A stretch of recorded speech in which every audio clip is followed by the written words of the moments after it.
someone become a hero? By watching something great his friend does? By dreaming? By conquering computer games or learning how to get out of obligations? By being afraid and making excuses? By focusing on personal desires? I hope that you realize that no is the resounding answer to that whole series of questions. Those are anti-heroic qualities, qualities that lead a person to doing nothing. But you know what? Sometimes recognizing the opposite of what we're trying to define helps us to understand what we're really looking for. At the most basic level, isn't a hero someone who does something? Now, I immediately associate the idea of action with the idea of hero. But we can't leave our definition just at the action doing something level. Someone who does something for himself isn't a hero, or someone who does something mean to others isn't a hero either. So we should probably add that this type of person does something sacrificial for others. This part of the definition is actually extremely important. As a matter of fact, it's the part that sets the braggarts, the attention getters, the daredevils apart from the true heroes. Have you ever watched someone do something daring and wondered if that person wasn't just hungry for the limelight? Maybe you've played on a basketball team that had a ball hog. Yeah, the guy or girl was a good shooter, but even when the other team figured that out and shut off his chances to make a shot, he still wouldn't give up the ball. Maybe he did make the final three-pointer that won the game, so the crowd acted like he was the hero. But you knew as a member of his team that the game would have gone a lot better if he had decided to play as a team member instead of a one-man show. On the other side of the coin, have you ever seen someone perform a sacrificial act that's completely overlooked or maybe even misunderstood? Maybe you've watched a parent give up a prestigious position because family was more important. Everyone at work wouldn't understand a sacrifice like that. To those people, such a choice would be downright foolish and maybe even wimpy. But if that choice was made because one of your grandparents needed care, or you or a sibling needed your parent in a special way, that's a choice that's heroic, even if the hero is never praised in this life. Now, here are some more popular images associated with heroism.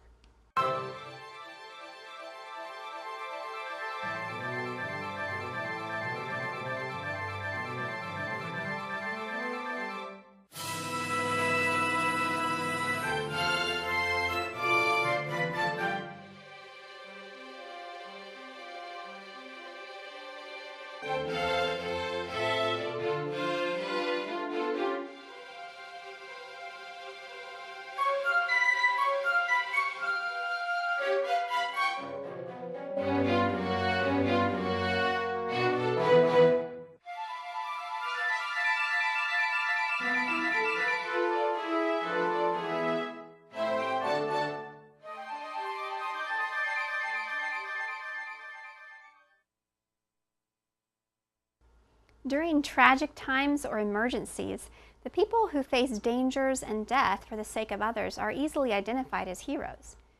They're obviously sacrificing their own safety as they use their training and skill to save others. And most of the time, they make these sacrifices for people that they don't even know.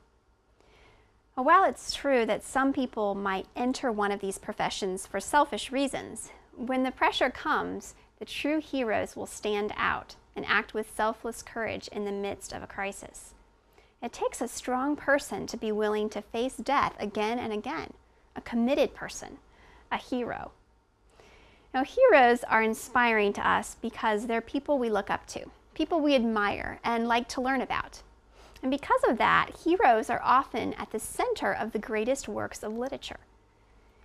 You can recognize heroes in a written work of literature by what that character does, how he acts, and how he responds. Sometimes you know that a character is a hero from a single sentence, and sometimes it takes the entire book to convince you. Did you know that in the literature of art, there's a similar phenomena? A portrait of a hero would require some background research to determine if the person was truly a hero and what he did to be considered as such. But a picture of that person in action could give you that information right away.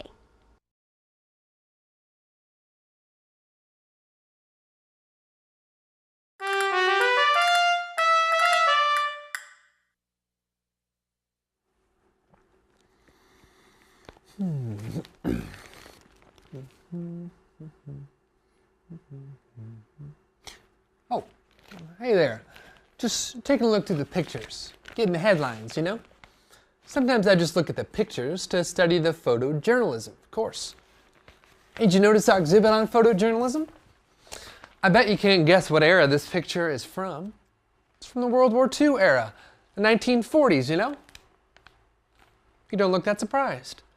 Most people think the woman's in a movie or posing for some advertisement, but this is just a candid shot, like something you would have seen in a newspaper. It's actually a pretty good definition of what photojournalism is, a candid shot that tells a story. It captures an event that's significant to the time it was published. Like this picture, it almost doesn't need a caption.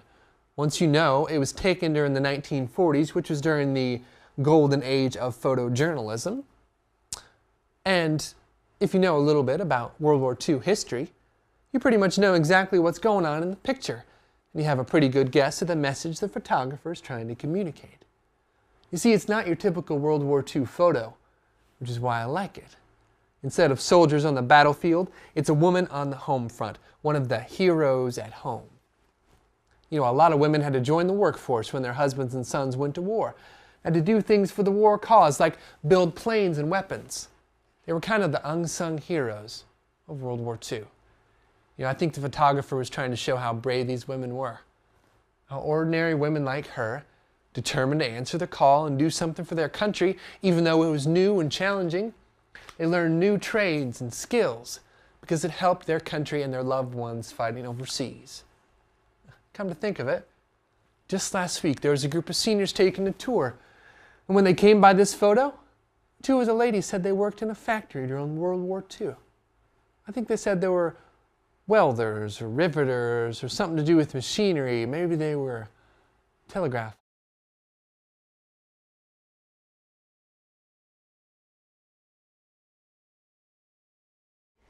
Did you ever realize just how much a photograph could communicate?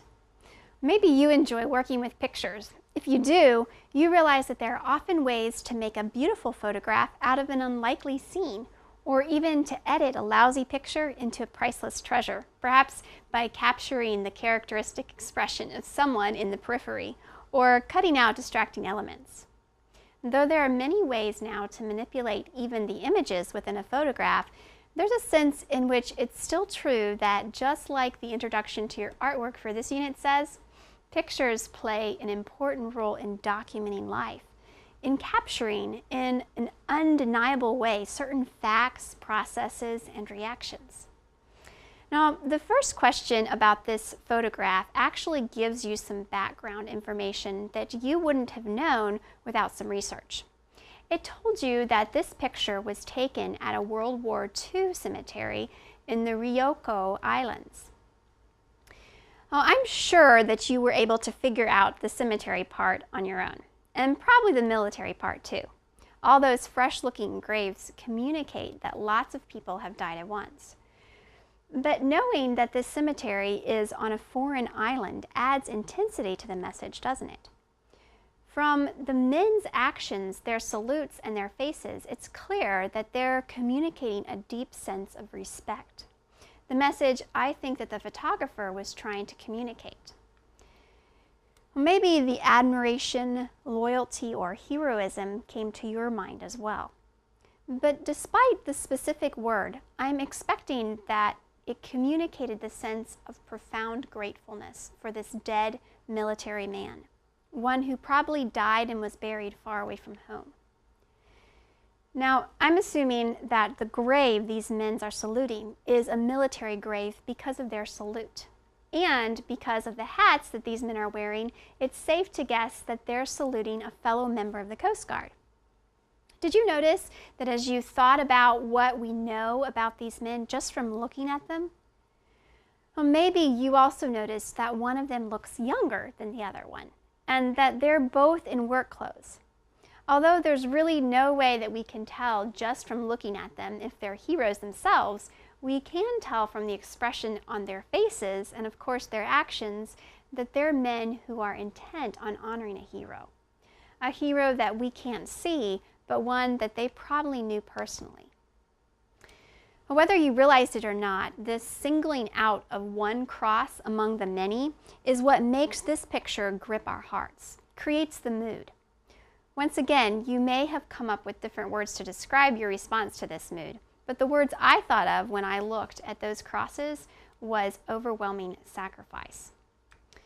Since each cross, each marker, I should say, since one of them is a Jewish star, represents the life of a person, each one also represents the lives of people, like these two men who were affected by each of the deaths.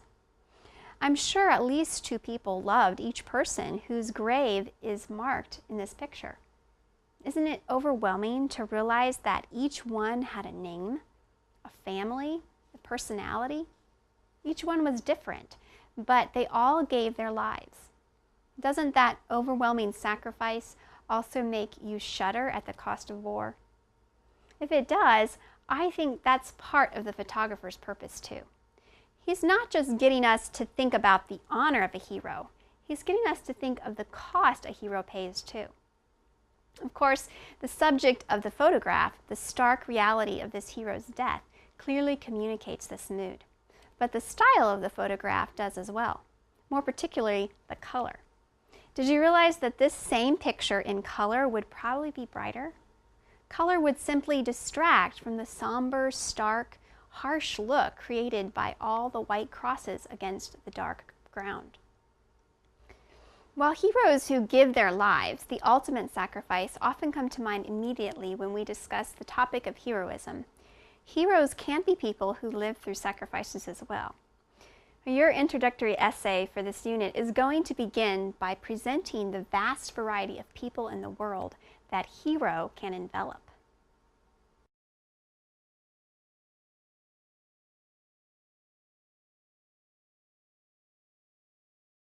One of my heroes is my Grandpa Ward. He's my hero because he has lived a life of service to the Lord and obedience to his word. I've grown up hearing stories about how he stood for what was right as a pastor, even if it meant being disliked by others and losing his church. I've seen him faithfully read his Bible and pray every morning too, something I know that he's done for at least 70 years. And I've watched his face light up when he talks about the Lord and hears about how the Lord is working in his children and grandchildren's lives.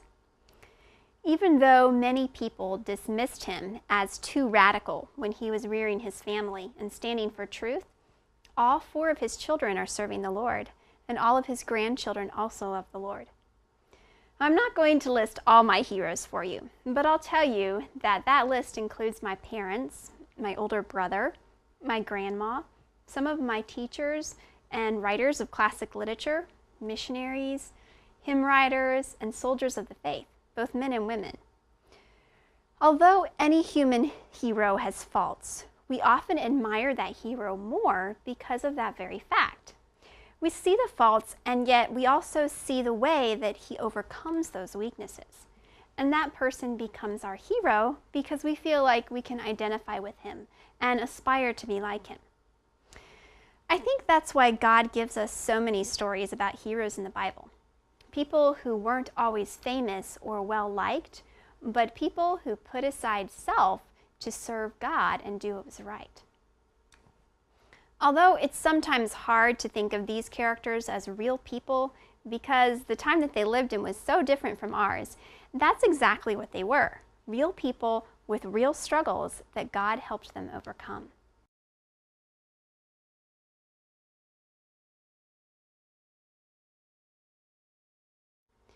I think I've had different favorite biblical heroes throughout my life based on what I'm going through or facing at a particular time. As I experience more circumstances in my life, I can identify with more characters. But I know that my very first biblical hero was Rebecca. And you can probably guess why. Since my name is Rebecca, I identified with her early on. And my parents used her as an example for me, encouraged me to look up to her. It was the example of her willing sacrifice that I tried to emulate, to follow as a child. When we first meet her in the Bible, the first thing she does is respond graciously to the stranger's request, and then offer to work hard in order to serve him in an unusual way, watering all those camels. Now, I have to admit that as I grew up and realized her serious fault of deception and manipulation that shows up especially later on in her life, I was disappointed in her. But that disappointment helped me realize that these sins are ones that I should avoid. And then, as I accepted my disappointment in her, seeing that she's not perfect because she was human, I also came to understand that even her faults don't destroy the example of faith that she set when she chose to follow God and travel to an unknown place to marry a man she had never met. Don't you think it took a lot of faith to leave everything for a venture like that just because the man's father's servant told you that God had answered his prayer in bringing you to him? So Rebecca has been a hero I've learned from all my life. Here are some of my other heroes from the Bible too. I've grown to love Ruth for her example of joyful submission and humble service. Hannah for her faithfulness in pouring out her heart to God and then keeping her promise when he answered. And Mary, the mother of Jesus, for her willingness to accept a blessed calling she didn't understand at first, and one that most people would misunderstand for her entire life. Then David, the trusting shepherd boy, mighty warrior, persecuted friend, sensitive poet, and strong king is another hero of mine, along with some of the lesser-known believers like Barnabas and Habakkuk. There are so many people to love and learn from in God's Word. I hope you're working on getting to know all of them by reading your Bible faithfully. But as you probably know, there is one hero who is perfect, one hero that is more important to know than any other, the hero who is the central character of the Bible, Jesus Christ. And this is why he's the only perfect hero, the only true hero. This is what Hebrews 2 tells us. For as much then as the children are partakers of flesh and blood, he also himself likewise took part of the same, that through death he might destroy him that had the power of death, that is, the devil, and deliver them who through fear of death were all their lifetime subject to bondage. Jesus sacrificed all to defeat Satan and sin for people who didn't even deserve such a hero.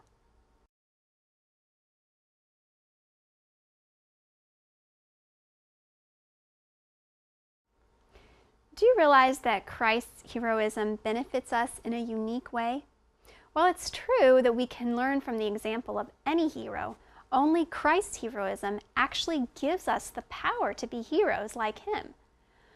Although the thoughts of following this hero are overwhelming, this is just the standard that God gives all Christians. He says this in 1 Peter 2, "For even hereunto were ye called, because Christ also suffered for us, leaving us an example, that ye should follow his steps." But like I said before, and like your essay pointed out, we don't have to do this alone. Do you remember this part of the essay? It says, because he has conquered death and sin, we too have the ability to live lives of courageous sacrifice. So with this hero in mind, and with the knowledge that we have of the heroism he desires us to have, let's read the end of the essay together. The primary purpose for the literature selections in this unit are not to revere any human being or his actions. Rather, it is to reinforce the belief that heroes are not shaped by the circumstances they face, but by how they react to those circumstances. In this unit, you will meet some unlikely heroes.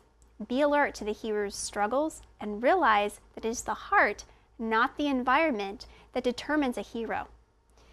The way that you act and react can glorify your Creator God and thereby be a testimony to someone who is watching you. You too can be a hero.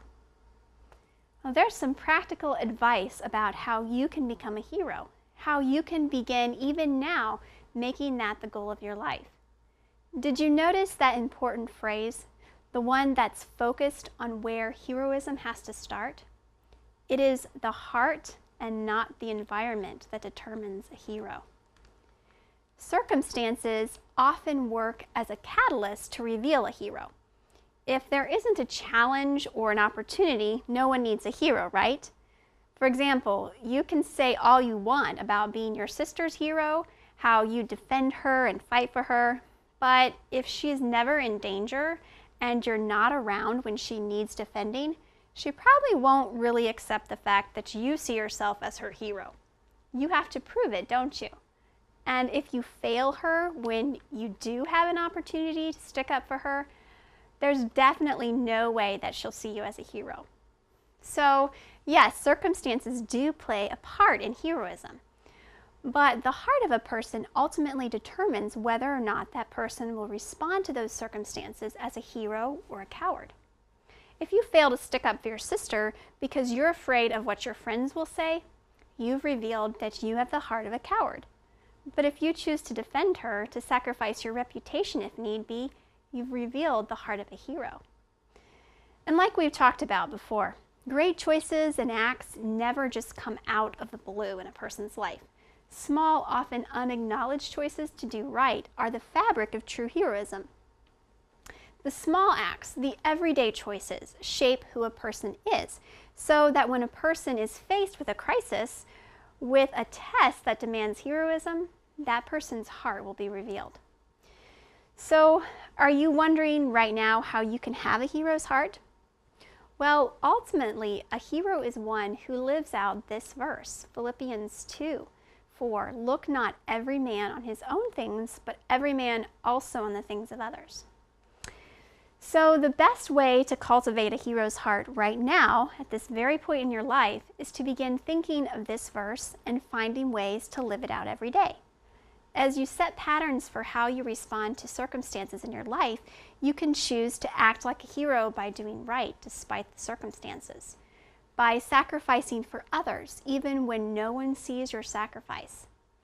Jesus, our ultimate example, lived an entire life of heroic decisions. He always put others first and always obeyed God. And people mocked him, hated him, and ultimately killed him for all the good that he did. Now, you'll never have to face the circumstances that are as extreme as what Jesus faced. If you belong to him, you'll never be deserted by God. But how are you doing in the circumstances that God has chosen for you in your life? Are you cultivating a hero's heart right now? Can you think of a sacrificial choice that you've made in the last 24 hours? Have you put someone else's needs or desires before your own in the last week? How many times have you said or thought, I deserve, instead of you may have? Well, I think these circumstances might be opportunities you could take even today to begin strengthening or creating a hero's heart. Think about giving up a free afternoon to do an extra chore for your mom or dad, with a good attitude too. Maybe you know that your mom would love to get all the windows in the house washed, but she just hasn't had the time to start the project. Well, you're old enough. Instead of playing that new game or hanging out with your friends, why not spend a couple of hours washing the windows? Or what about this opportunity? Spend time doing what a younger sibling wants to do with you instead of doing something by yourself or with your friends. Once again, doing it with an attitude that makes your sibling enjoy the time is a crucial part of this. A hero never sacrifices begrudgingly, in a way that makes the people he's saving feel bad for needing his help. You might just be surprised by how much fun you can have with younger kids when you throw all of your effort into giving them a good time and making them happy. If you only have older siblings, instead of whining about how you wish they'd do this for you, or let you be apart with their friends, train your heart to be a hero's heart by trying this. Offer to do a task for an older sibling that you know would help that sibling feel less stressed. If you know which task the sibling likes the least, then go ahead the extra mile and specifically name that one. Or better yet, do it as a surprise. And don't hang around waiting for praise when you've done it either. Give and know that no matter how that sibling reacts, you have done what is right and have pleased the Lord. A hero doesn't do things for others because he expects a reward. Usually, the person he's sacrificing for is completely helpless. So, as a final suggestion, work on becoming a hero by giving to someone who can't give back to you. This might be as simple as baking some cookies for an elderly family member, visiting some church members in a nursing home, or mowing the lawn for an injured neighbor. Or it might be as life-changing as becoming friends with a person who's always laughed at, or helping a family with small children on a regular basis. And when you give with this kind of heart, you might just be surprised at some of the ways that God rewards you. God has prepared a great reward for Jesus, the greatest hero, a reward that he's still waiting for the complete fulfillment of. No matter how little praise and recognition that you receive for doing right here on earth, God never misses what you do for him out of love and obedience. Well, that should be motivation enough to find at least one way every day that you can train your heart to be a hero's heart. Like your essay says, the literature we're going to study together is going to help us understand heroism even better because we're going to meet heroes and even watch a hero develop. Heroes don't just happen overnight. As you should realize by now, heroism is a matter of character. Even failures that the hero learns from are a part of making him who he is.